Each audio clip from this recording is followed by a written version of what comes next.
Thank you, Mr. Chairman. Senator Sessions, congratulations on your nomination. Thank you. You are a friend. You are a man of integrity. You and I have worked closely together on this committee, on the Armed Services Committee, and I have every confidence you are going to make a superb Attorney General. You know, this has been an interesting day at this hearing, listening to Democratic senator after Democratic senator give speeches in praise of the rule of law. And I am heartened by that. I am encouraged by that. Because for 8 years it's been absent. For 8 years we've seen a Department of Justice consistently disregarding the rule of law. When Eric Holder's Department of Justice allowed illegal gun transactions, illegally sold guns to Mexican gun traffickers as part of Fast and Furious, guns that were later used to murder Border Patrol agent Brian Terry, the Democratic members of this committee were silent. When Eric Holder was found in contempt of Congress for refusing to cooperate with Congress's investigation into Fast and Furious, once again the Democratic members of this committee were silent. When the IRS illegally targeted United States citizens for exercising their First Amendment views, for exercising their roles in the political process, Democratic members of this committee were silent. When the Department of Justice refused to fairly investigate the IRS targeting citizens and indeed assign the investigation to a liberal partisan Democrat who had given over $6,000 to President Obama and Democrats on this committee were silent. When numerous members of this committee called on the Attorney General to appoint a special prosecutor to ensure that justice was done in the IRS case, Democrats on this committee were silent. When the Justice Department began using Operation Choke Point to target law-abiding citizens that they disagreed with politically,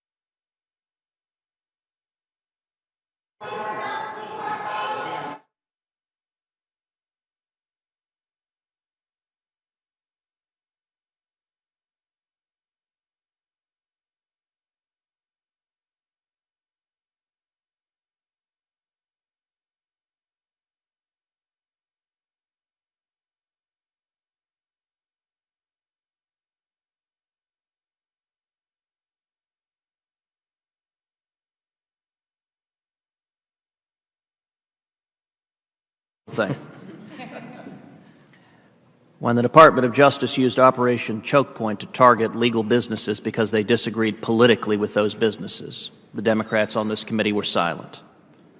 When the Obama Justice Department sent millions of dollars of taxpayer monies to sanctuary cities that were defying federal immigration law, the Democrats on this committee were silent. When the Obama administration refused to enforce federal immigration laws and unilaterally rewrote those laws, the Democrats on this committee were silent. When the Obama administration released tens of thousands of criminal illegal aliens, including rapists and murderers, into the general population, Democrats on this committee were silent. When the Department of Justice signed off on the Obama administration paying a nearly $2 billion ransom to Iran, contrary to federal law, the Democrats on this committee were silent. When the Obama administration ignored and rewrote provision after provision of Obamacare contrary to the text of the law, the Democrats on this committee were silent. When the Obama administration signed off on illegal recess appointments that the Supreme Court had to strike down unanimously, the Democrats on this committee were silent. And when the Obama administration released 5 Guantanamo terrorists without the required notification of Congress, the Democrats on this committee were silent. That pattern has been dismaying for 8 years, but I take today as a moment of celebration. If once again this committee has a bipartisan commitment to rule of law, to following the law, that is a wonderful thing, and it is consistent with the tradition of this committee going back centuries. Now, if we were to play a game of tit for tat, if what was good for the goose were good for the gander, then a Republican Attorney General should be equally partisan, should disregard the law, should advance political preferences favored by the Republican Party. Senator Sessions, do you believe that would be appropriate for an Attorney General to do? No, I do not. I believe you, and I think we do have to be aware that when something like this is done, and some of the things I'm familiar with enough to agree with you that I thought were improper, I do believe it has a corrosive effect on public confidence in the constitutional republic of which we are sworn to uphold. I think you are exactly right. You and I are both alumni of the Department of Justice, and it has a long bipartisan tradition of staying outside of partisan politics, of simply and fairly enforcing the law. I will say right now, if I believed that you would implement policies, even policies I agreed with contrary to law, I would vote against your confirmation. And the reason I am so enthusiastically supporting your confirmation is I have every degree of confidence you will follow the law faithfully and honestly. And that is the first and most important obligation of the Attorney General. Now, earlier in this hearing, Senator Franken engaged you in a discussion that I think was intended to try to undermine your character and integrity. And in particular, Senator Franken suggested that you had somehow misrepresented your record. It is unfortunate to see members of this body impugn the integrity of a fellow senator with whom we have served for years. It is particularly unfortunate when that attack is not backed up by the facts. Senator Franken based his attack primarily on an op-ed written by an attorney, Gerald Hebert. There is an irony in relying on Mr. Hebert because, as you well know, in 1986, during your confirmation hearing, Mr. Hebert testified then and attacked you then, making false charges against you. And indeed, I would note in the 1986 hearing, 2 days later, Mr. Hebert was forced to recant his testimony, to say that he had given false testimony to this committee, and indeed to say, quote, "I apologize for any inconvenience caused Mr. Sessions or this committee by my prior testimony." So an individual who's testified falsely once before this committee, his op-ed is now the basis for Senator Franken's attack on you. And indeed, the basis of Senator Franken's attack is he claims you were uninvolved in several civil rights cases that were listed on your questionnaire. In 1986, Mr. Hebert testified, this is a quote from him, "I have needed Mr. Sessions' help in those cases, and he has provided that help every step of the way." Is that correct, that that's what Mr. Hebert testified? Yes, that's correct. Now, in the 4 cases Senator Franken referred to, you reported all 4 of them in your supplement to the Judiciary Committee. Is that right? That is correct. Mr. Franken didn't mention that. And let me point out, here's how you describe your involvement in your written submission to this committee.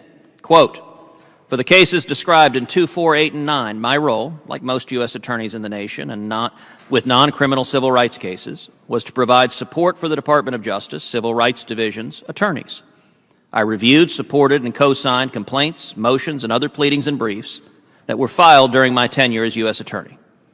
I provided assistance and guidance to the civil rights attorneys, had an open-door policy with them, and cooperated with them on these cases. For the cases described in 6, I supervised litigation and signed the pleadings." Now, that is consistent with the 1986 testimony that you provided help every step of the way. Is that correct? Well, I think so, yes.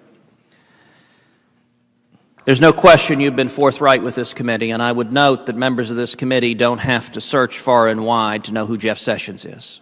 We've known every day sitting at this bench alongside you. I want to shift to a different topic, and it's the topic I opened with, which is the politicization of the Department of Justice. The Office of Legal Counsel has a critical role of providing sound legal and constitutional advice, both to the Attorney General and the President. And in the last 8 years, we have seen a highly politicized OLC, an OLC that has given politically convenient rulings, whether on recess appointments, whether on executive amnesty. And early on, perhaps that was started by 2009 Attorney General Holder overruling OLC concerning legislation trying to grant the District of Columbia representation in Congress. And it may well be that that sent a message to OLC that its opinions were to be political and not legal in nature. Tell me, Senator Sessions, what will you do as Attorney General to restore professionalism and fidelity to law to the Office of Legal Counsel?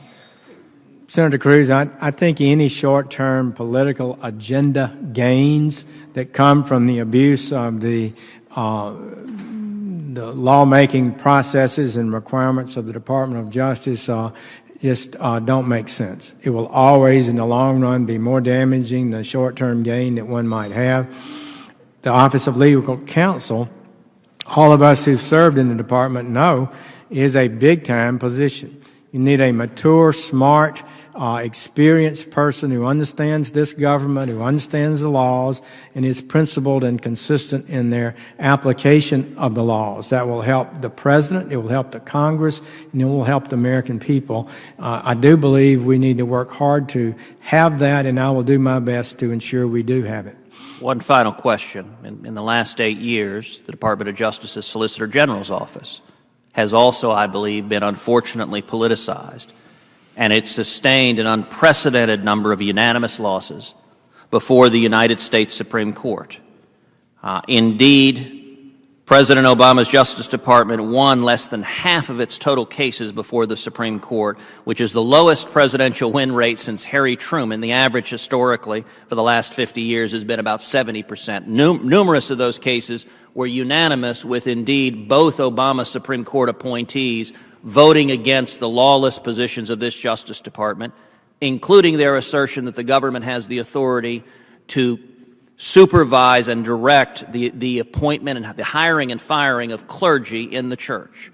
What will you do as Attorney General to ensure the integrity of the Office of Solicitor General, that it is faithful to the law and not advancing extreme political positions like the Obama Justice Department did that have been rejected over and over again by the Supreme Court? I think the problem there is a desire to achieve a result sometimes that overrides the commitment to the law. In the long run, this country will be stronger if we adhere to the law, even though somebody might be frustrated in the short term of not achieving an agenda. The Solicitor General should not advocate to alter the meaning of words to advance an agenda.